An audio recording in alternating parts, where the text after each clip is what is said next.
சரி, first of all நம்ம பத்திரிகை துறை ஊடகத்துறை சார்ந்த நண்பர்களுக்கு நான் வைக்கிற மிகப்பெரிய வேண்டுகோள், ஒரு அமைச்சரோடு அதை கலந்து கொண்ட நிகழ்ச்சியில் என் முதல்ல என்ன பேசப்பட்டது அப்படிங்கிறது கண்டிப்பாக உங்களுக்கு தெரிஞ்சிருக்கும், தெரியாமல் இருக்க போகிறது இல்லை. குறிப்பாக ஒரு பத்திரிகை செய்தியாக ஒன்று வருது அப்படின்னா அந்த செய்தி எவ்வளோ நம்பகத்தன்மையாக இருக்க வேண்டும். ஏன்னா இதை நம்பி, இந்த பத்திரிகையை நம்பி படிக்கக்கூடியவர்கள் அதுதான் உண்மை என்று நினைக்கக்கூடிய மக்கள் நிறைய பேர் இருக்கிறாங்க. எல்லாம் பெரிய பெரிய பத்திரிகை தான், சாதாரணமாக சொல்லிட முடியாது, பெரிய பெரிய புரட்சிகளை ஏற்படுத்திய பத்திரிகை தான். ஆனால் வருகின்ற செய்திகள் சரியான செய்தியாக வந்திருக்குதா இல்லையா என்பதை முதல்ல நம்ம பார்க்கணும். அப்படி வரும்பொழுது அதை ஒரு தடவைக்கு 2 தடவை நம்ம அதை ரீசெக் பண்ணணும், கன்ஃபார்ம் உள்ளபடியே அந்த அன்பில் மகேஷ் அப்படி பேசியிருக்காரா, ஏன்னா அவர் கலந்துகிட்ட அந்த பிரைவேட் ஸ்கூல் சங்கத்தில் அந்த மாதிரி ஒரு கோரிக்கை வந்திருக்கா, அந்த கோரிக்கையில எங்கேயாச்சும் தத்து எடுக்கிறதுங்கிற மாதிரி ஏதாச்சும் வந்திருக்கா, தாரை வார்க்கிறது ஏதாச்சும் வந்திருக்குதா. ஸோ இதெல்லாம் முழுமையாக படித்து விட்டு தான் அந்த பத்திரிகையில் செய்தியாக வர வேண்டும். ஆனால் பத்திரிகை செய்தியில் வரும்போது தத்து எடுக்கிறாங்க, அதை தாரை வார்க்கிறாங்க வரும்போது அது சார்ந்து உடனடியாக ஒரு கண்டன அறிக்கை கொடுக்குறது அப்படிங்கிறது உள்ளபடியே அதை ஏற்றுக்கொள்ள முடியாத உண்டாகத்தான் அதை நான் பார்க்கின்றேன். ஏன்னா அதை நீங்கள் அவசரமாக படிச்சுட்டு உடனே ஒரு அறிக்கை விடும்போது அதை நீங்கள் ரீசெக் பண்ணியிருந்திருக்கலாம். அது சொல்லும்போது என்ன பண்ணி வன்மையாக நாங்கள் கண்டிக்கிறோம் அப்படின்னு நீங்கள் சொல்றீங்க.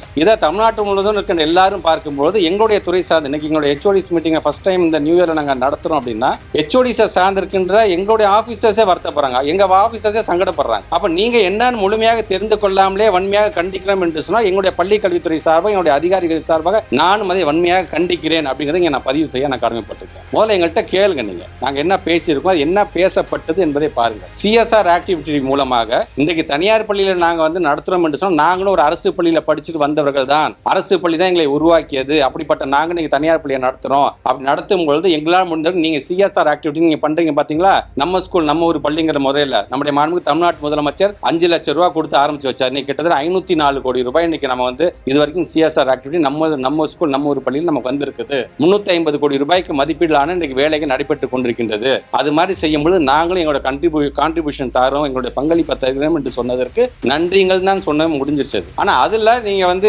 தாரை வாத்துட்டீங்க, நீங்க தத்து கொடுத்துறீங்க. இதனால எவ்வளவு ஒண்ணு மட்டும் நல்லா தெரிஞ்சுக்கோங்க, இந்த எஸ்எஸ்சி அமௌண்ட் அப்படின்னு வரும்பொழுது மாண்புமிகு தமிழ்நாட்டு முதலமைச்சர் நம்முடைய கொள்கையை விட்டு கொடுத்து அந்த பணத்தை வாங்க வேண்டிய அவசியம் இல்லை என்று சொன்னவர் தமிழ்நாட்டு முதலமைச்சர். இன்றைக்கும் அதற்கான சம்பளங்கள் பாத்தீங்கன்னா கிட்டத்தட்ட 500 கோடி ரூபாய்க்கான சம்பளத்தை ஸ்டேட் கவர்மெண்ட் நாம தான் செஞ்சுட்டு இருக்கிறோம். அதுல ஏறத்தாழ 32,000க்கும் மேற்பட்டிருக்கின்ற ஆசிரியர்களும் அடங்கி இருக்கிறார்கள், பணியாளர்களும் அடங்கி இருக்கிறார்கள். எல்லாம் சேர்ந்து அவர்களுக்கான சம்பளத்தை யார் தராங்க, ஸ்டேட் கவர்மெண்ட். நாங்க இன்னைக்கு பேர் பண்ணிக்கிறோம். ஏன்னா இன்னைக்கு தமிழ்நாட்டு பள்ளி மாணவர்களை பொறுத்த வரைக்கும் போகக்கூடிய திட்டங்கள் எதுவும் தடைப்பட்டு விடக்கூடாது. அது நம்ம எவ்வளவு நிதி நெருக்கடி தான் நாமளே அதை ஏற்றுக்கொள்ளும் சொல்லக்கூடிய முதலமைச்சர் நான் பெற்றிருக்கின்றோம். இது இப்படி இருக்கும் பொழுது இதை தவறுதலாக புரிந்து கொண்டு இத்தனைக்கும் நான் இந்த அறிக்கையை கொடுத்தவர்கிட்ட நேற்று மாலையே நான் தொலைபேசியில தொடர்பு கொண்டு அதுக்கான விளக்கத்தை சொன்ன, ஐயோ அப்படியே அதை தவறாக புரிஞ்சுக்கிட்டோம், நாங்க உடனடியாக அதுக்கு நீங்க பதில் கொடுத்துட்டீங்க, அது நல்லா இருக்கும் சொல்லும் போது உடனடியாக சங்கத்துக்காரங்கள் சார் இது உங்க சம்பந்தப்பட்டது சார், எங்களுடைய நிகழ்ச்சியில கலந்து கொண்டனால உங்களுக்கு இந்த சங்கடம் வந்திருக்கு, நாங்களே இதை விளக்கத்தை கொடுக்கிறோம், தயவுசெய்து எங்களுடைய நல்ல எண்ணத்தை கொச்சப்படுத்தாதுன்னு அவங்களே கொடுத்துட்டாங்க. இப்படி நான் தொலைபேசியில் தொடர்பு கொண்டு சொன்னதுக்கு அப்புறமேட்டு சங்கத்துக்காரங்க கொடுத்தது எல்லா பத்திரிகை ஊடகத்துறை சார்ந்த நண்பர்களும் நீங்க அதை கேரி